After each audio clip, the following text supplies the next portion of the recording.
ਅਗਲੀ ਖਬਰ ਹੈ ਜਿਹੜੀ ਹਰਜੋਤ ਸਿੰਘ ਜੀ ਸੈਨ ਫਰਾਂਸਿਸਕੋ ਤੋਂ ਆ ਰਹੀ ਹੈ। ਸੈਨ ਫਰਾਂਸਿਸਕੋ ਦੇ ਇਮੀਗ੍ਰੇਸ਼ਨ ਜਿਹੜੇ ਕੋਰਟ ਆ ਉੱਥੇ ਆਈਸ ਦੇ ਦੁਆਰਾ ਜਿਹੜੀ ਕਹਿੰਦੇ ਵੀ ਛਾਪੇਮਾਰੀ ਕੀਤੀ ਗਈ, ਸਟਾਰਮ ਕੀਤਾ ਗਿਆ ਤੇ 4 ਜਿਹੜੇ ਅਸਾਈਲਮ ਸੀਕਰਸ ਆ ਉਹਨਾਂ ਨੂੰ ਉੱਥੇ ਗ੍ਰਿਫਤਾਰ ਕਰ ਲਿਆ ਗਿਆ ਆ। ਕਈ ਲੋਕ ਇਸ ਪੂਰੀ ਕਾਰਵਾਈ ਨੂੰ ਅਨਲਾਫੁਰ ਗੈਰ ਕਾਨੂੰਨੀ ਜਿਹੜਾ ਆ ਉਹ ਦੱਸ ਰਹੇ ਹੈਗੇ ਆ। ਸੈਨ ਫਰਾਂਸਿਸਕੋ ਬਾਰ ਦੇ ਐਸੋਸੀਏਸ਼ਨ ਦੇ ਜਿਹੜੇ attorney of the day program Millie Atkinson, ਉਹ ਇਮੀਗ੍ਰੇਸ਼ਨ ਅਟਾਰਨੀ ਆ, ਉਹਨਾਂ ਨੇ ਕਿਹਾ ਵੀ ਇਹ ਕਲੀਅਰ ਵਾਇਓਲੇਸ਼ਨ ਹੈਗੀ ਆ ਕਨਸਟੀਟਿਊਸ਼ਨ ਦੀ ਤੇ ਡਿਊ ਪ੍ਰੋਸੈਸ ਰਾਈਟਸ ਦੀ। 4 ਅਸਾਈਲਮ ਸੀਕਰਸ ਨੂੰ ਜਿਹੜੇ ਫੈਡਰਲ ਏਜੰਟਸ ਦੇ ਦੁਆਰਾ ਕੱਲ ਸੈਨ ਫਰਾਂਸਿਸਕੋ ਇਮੀਗ੍ਰੇਸ਼ਨ ਕੋਰਟ ਤੋਂ ਜਿਹੜਾ ਉਹ ਗ੍ਰਿਫਤਾਰ ਕੀਤਾ ਗਿਆ ਹੈਗਾ। ਇਹ ਕੋਈ ਨਵੇਕਲੀ ਗੱਲ ਨਹੀਂ ਜਿਹੜੀ ਉਹ ਵਾਪਰ ਰਹੀ। ਇਦਾਂ ਦੀਆਂ ਜਿਹੜੀਆਂ ਘਟਨਾਵਾਂ ਆ ਬਹੁਤ ਸਾਰੇ ਜਿਹੜੇ ਇਮੀਗ੍ਰੇਸ਼ਨ ਕੋਰਟਸ ਦੇ ਤੋਂ ਜਿਹੜੀਆਂ ਉਹ ਲਗਾਤਾਰ ਹੋ ਰਹੀਆਂ ਹੈਗੀਆਂ ਆ। ਸੋ ਇਮੀਗ੍ਰੇਸ਼ਨ ਅਟਾਰਨੀਜ਼ ਦੁਹਾਈ ਜਿਹੜੇ ਉਹ ਪਾ ਰਹੇ ਆ, ਕਹਿੰਦੇ ਵੀ ਇਹ ਰੂਲ ਆਫ ਲਾ ਦੇ ਉਲਟ ਜਿਹੜਾ ਉਹ ਕੰਮ ਚੱਲ ਰਿਹਾ ਆ, ਅਨਕਨਸਟੀਟਿਊਸ਼ਨਲ ਤੇ ਅਨਪ੍ਰੈਸੀਡੈਂਟਡ ਜਿਹੜੇ ਅਮਰੀਕਾ ਦੇ ਇਤਿਹਾਸ ਦੇ ਵਿੱਚ ਇਹ ਚੀਜ਼ਾਂ ਹੋ ਰਹੀਆਂ ਆ।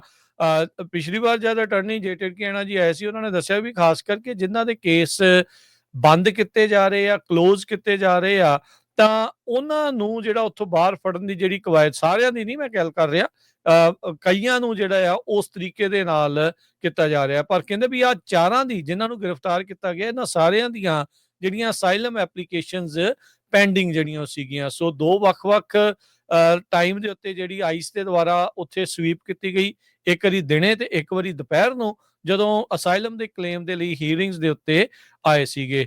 ਸੋ ਪਰ ਉੱਥੇ ਜਿਹੜੀ ਆ ਉਹਨਾਂ ਨੂੰ ਗ੍ਰਿਫਤਾਰ ਕਰ ਲਿਆ ਗਿਆ।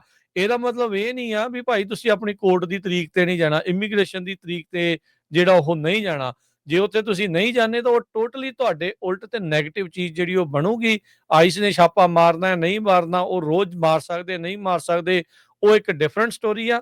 ਪਰ ਤੁਸੀਂ ਜਿਹੜਾ ਤੁਹਾਨੂੰ ਪ੍ਰੋਸੈਸ ਦੇ ਲਈ ਪਾਇਆ ਗਿਆ ਆ, ਉਹਦੇ ਵਿੱਚ ਕੁਤਾਹੀ ਜਿਹੜੀ ਉਹ ਕਿਸੇ ਤਰੀਕੇ ਦੇ ਨਾਲ ਨਾ ਕਰਿਓ। ਚਾਹੇ ਉਹ ਤੁਹਾਨੂੰ ਆਈਸ ਦੇ ਲਈ ਉਹਨਾਂ ਨੇ ਹਾਜ਼ਰੀ ਲਵਾਉਣ ਲਈ ਸੱਦਦਾ ਆ, ਤੇ ਚਾਹੇ ਜਦੋਂ ਇਮੀਗ੍ਰੇਸ਼ਨ ਕੋਰਟ ਦੇ ਵਿੱਚ ਸੱਦਿਆ ਆ ਉੱਥੇ ਜਾਣਾ ਜਿਹੜਾ ਉਹ ਨਾ ਭੁੱਲਿਓ।